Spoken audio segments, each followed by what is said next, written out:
Hello students, आप सभी का पुनः स्वागत है मेरे इस यूट्यूब चैनल पर। और आज की इकोनॉमिक बॉटनी क्लास में हम बात कर रहे हैं प्याज के बारे में। जैसा कि हम कक्षा 12 में भी पढ़ चुके हैं कि जो प्याज है वो लीलिएसी कुल का एक महत्वपूर्ण सब्जी वाली फसल है और जिसका बॉटनिकल नेम होता है एलियम सीपा। और आप सभी जानते हैं कि जो लीलिएसी है वो एक बीजपत्री पादप कुल है।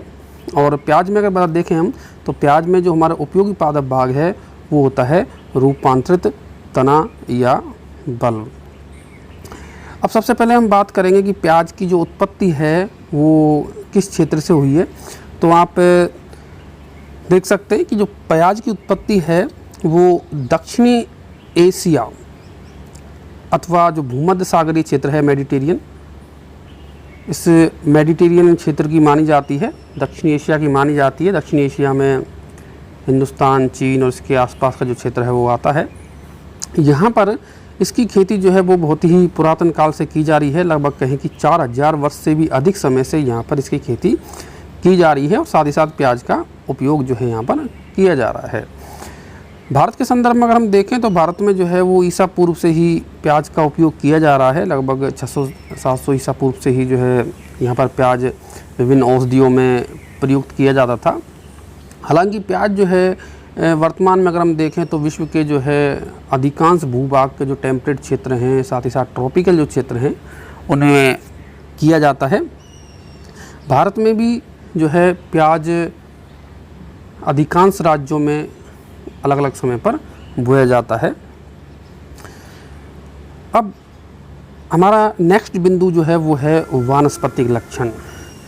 प्याज के वानस्पतिक लक्षणों की बात करें तो जो प्याज है उसका पादप एक शाकीय पादप होता है जिसकी ऊंचाई लगभग 1 से लेकर के और 1.5 फीट तक होती है। शाकीय पादप है और साथ ही साथ द्विवर्षीय पादप होता है।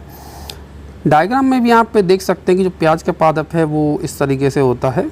ये देखिए आप, जिसमें आपको नीचे जो है ये जो लाल कलर है, इस लाल कलर से निर्मित ये बल्ब जो है दिखाई दे रहा है यहाँ पर। ये जो है पत्तियाँ हैं।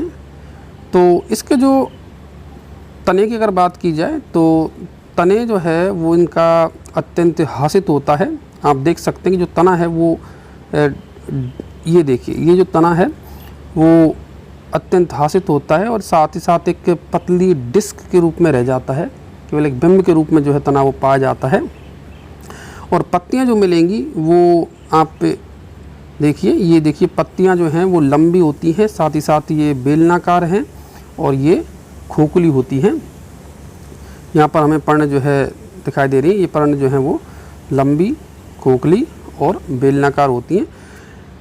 पुष्पक्रम की बात की जाए तो पुष्प जो इसमें लगते हैं वो एक बीच में से, आप यहाँ से देखिए, बीच में जब पादप परिपक्व हो जाता है तो यहाँ से एक संरचना निकलेगी ऊपर की ओर, जिसे हम स्केप कहते हैं। ये स्केप जो है एक ऊर्ध्व संरचना होती है जिस पर कोई भी पत्ती जो है नहीं लगी रहेगी।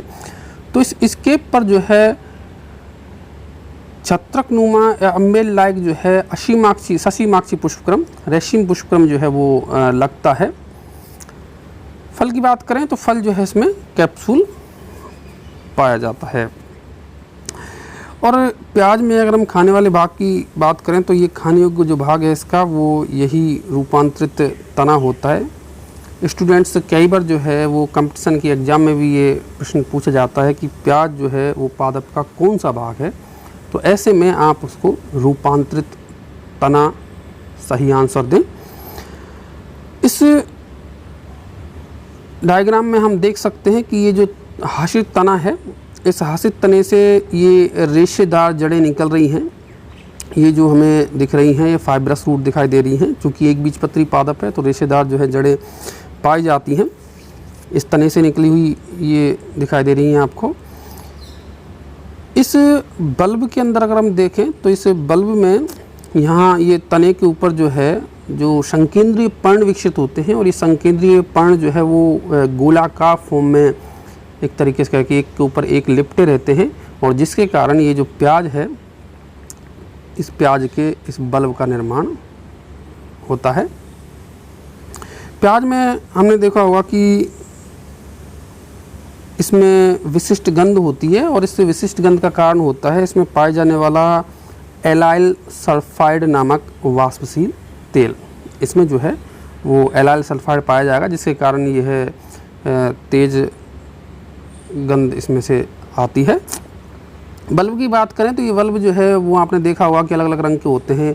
ये लाल कलर के हो सकते हैं या भूरे रंग के हो सकते हैं, सफ़ेद रंग की प्याज जो है वो होती है, पीला भी रहता है। तो इस तरीके से ये अलग अलग रंग के जो है वो बल्ब हो सकते हैं। वो प्याज की वैरायटी पर डिपेंड करता है कि किस रंग का जो है वो बल्ब होगा। प्याज में जो है प्रोटीन्स, कार्बोहाइड्रेट, विटामिन्स इत्यादि भी उपस्थित रहते हैं और इसलिए इसका जो है साथ ही साथ ये मेडिसिनल प्रॉपर्टी भी रखता है। तो इसलिए इसका प्रयोग जो है सब्जी में सहायक के रूप में भी और साथ ही साथ मुख्य सब्जी के रूप में भी इसका प्रयोग जो है करते हैं। इसकी पत्तियां जो हैं वो पत्तियों का भी उपयोग भी हम सब्जी के रूप में करते हैं, जिसके बारे में हम बाद में जब हम उपयोग पढ़ेंगे तो इसके बारे में बात करेंगे। तो ये तो था वानस्पतिक लक्षण। वानस्पतिक लक्षण के बाद हम बात कर रहे हैं इसकी खेती की, कि इसकी खेती जो है वो किस तरीके से की जाती है। तो इसकी खेती जो है जैसा कि हम देख रहे हैं कि मध्यम शीत जलवायु में जो है इसकी खेती की जाती है। अच्छे कंद बनने के लिए बड़े दिन तथा कुछ अधिक तापमान होना अच्छा रहता है। कहने का तात्पर्य ये कि बहुत ज़्यादा सर्दी भी जो है नहीं होनी चाहिए और गर्मी भी नहीं होनी चाहिए। मध्यम जो शीत जलवायु रहती है उसमें इसकी खेती अच्छी रहेगी। मिट्टी की बात करें तो मिट्टी जो है अच्छे जल निकास वाली दोमट मृदा और साथ ही साथ रेतीली मृदा जो होती है वो इसके लिए उत्तम रहती है, क्योंकि अगर मिट्टी रेतीली और दोमट होगी तो ऐसी मृदा में जो प्याज के बल्ब बनने हैं उन बल्ब का जो आकार होगा वो उचित प्रकार का बनेगा। नहीं तो भारी मृदा में और इस तरीके की जो मृदाएं होती हैं उनमें प्याज करना मुश्किल होता है, क्योंकि जो कंद हैं वो उनका निर्माण ठीक प्रकार से नहीं हो पाता। मिट्टी जितनी जल निकास वाली होगी, हल्की होगी, उतना ही जो है प्याज के कंद फूल पाते हैं और उसकी प्याज की जो क्वालिटी है वो अच्छी रहती है। साथ ही साथ अगर प्याज की बात की जाए तो प्याज की अगर हम बुवाई की बात करें तो बुवाई करने के लिए पहले जो है इसकी पौध तैयार की जाती है। पौध के लिए जो है पहले बीजों को खेतों में रोप दिया जाएगा कतारों में, और रोप करके जब पौधे 6 से 7 सप्ताह के हो जाते हैं तो इनको जो है तैयार खेत में रोप दिया जाता है। और प्याज लगाने का तरीका भी लगभग मूली के जैसा ही है। यहाँ भी जो है वो खेतों में मेड़ बना करके और साथ ही साथ उनके बीच में एक उचित दूरी रख करके, मेड़ों के बीच में जहाँ पर लगभग 15 से 20 या से थोड़ी सी ज़्यादा 20 से 25 सेंटीमीटर की दूरी रखते हैं दोनों कतारों के मध्य, और 10 से 15 सेंटीमीटर की दूरी रखी जाती है दो पौधों के मध्य। तो इस प्रकार जो है वो खेत में जो तैयार खेत है उसमें इन जो 6 से 7 सप्ताह पुरानी पौध है उसको लगा दिया जाता है, मेड़ों पर लगाया जाएगा। खरीफ की फसल के लिए अगर हम बात की जाए तो इसकी बुवाई जो है वो अगस्त में की जाती है, और फसल के लिए बारी बारी से 12 से 15 दिन में जो है प्याज की सिंचाई की जाती है। बहुत ज़्यादा पानी भरा रहना भी प्याज के लिए हानिकारक होता है, क्योंकि उसमें जो है कंद सड़ जाते हैं। तो जो है प्याज की उचित समय पर सिंचाई की जाती है और साथ ही साथ समय समय पर इसकी निराई गुड़ाई की जाती है। लगभग जब 3 से 4 महीने फसल को हो जाते हैं तो उस दौरान जो है बल्ब इसके परिपक्व हो जाते हैं। बल्ब परिपक्व होने का संकेत हमें मिलता है कि जो पादप है उसकी पत्तियां पीली पड़ने लग जाती हैं और हल्की सी मुरझा जाएंगी। तो उस समय हमें कंद को खोदकर जो है निकाल लेते हैं और साथ ही साथ पत्तियों को हटा करके इन कंदों को सूखने के लिए छाया में डाल देते हैं। तो इस तरीके से आप देख सकते हैं कि ये जो है परिपक्व जो है प्याज आपको इस तरीके से देखने को मिलेगा। इसमें आप देख सकते हैं कि जैसा कि हमने वानस्पतिक लक्षणों में बात की थी कि ये जो देखिए आपको ये पार्ट देखने को मिल रहा है, ये जो है इसका तना है जिससे कि रेशेदार जड़ निकल रही हैं।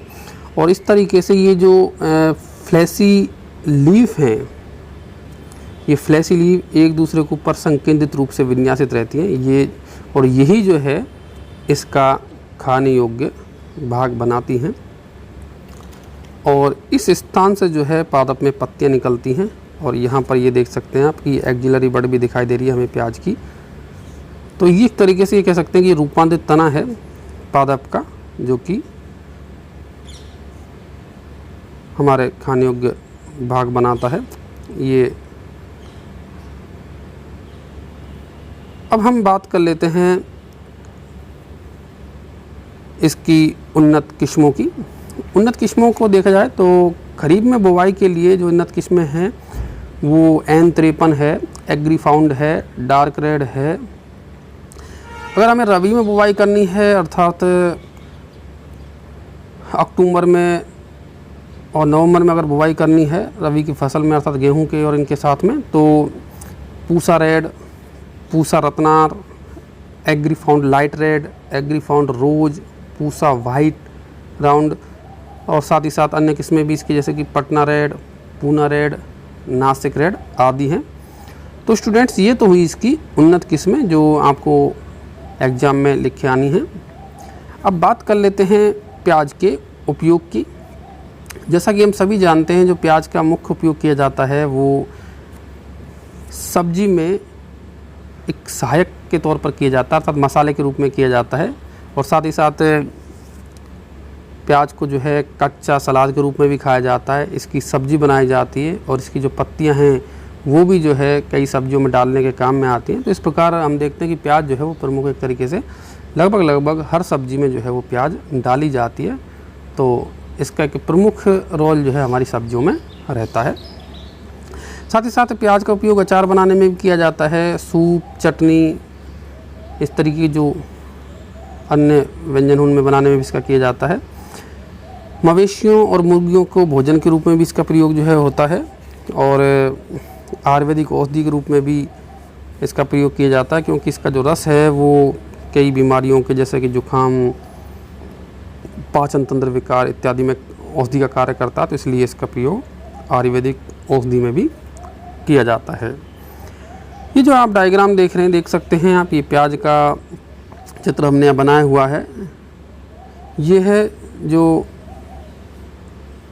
इस वाले पहले वाले डायग्राम में आप देख रहे हैं, ये लिखा हुआ बेस ऑफ स्केप। यह स्केप का बेस है। ये जो स्केप निकलेगा इस प्याज के कंद से सीधा, जिस पर पुष्पक्रम लगेगा उसे हम स्केप कहते हैं। तो ये उसका बेस है। साथ ही साथ ये जो पूरी स्ट्रक्चर है वो बल्ब कहलाती है। इस बल्ब से आप देख सकते हैं कि ये रूट निकली हुई हैं, ये इसकी डिस्क है अर्थात जो रूपांतरित इसका जो रिड्यूस तना है उसको हम डिस्क कहते हैं। और ये प्याज की ऑक्सिलरी बड़ दिखाई दे रही है और ये है फ्लैशी स्केली लीव जो कि इस प्याज का खाने योग्य भाग बनाती हैं। तो स्टूडेंट्स ये था विवरण हमारा प्याज के बारे में, जिसमें आपने विभिन्न डायग्राम्स के माध्यम से इसकी खेती को समझा। इसी के साथ मेरा ये वीडियो समाप्त होता है। अगर आपको मेरा ये वीडियो अच्छा लगा हो तो आप इसे लाइक करें, शेयर करें और साथ ही साथ चैनल को सब्सक्राइब करें। Thank you.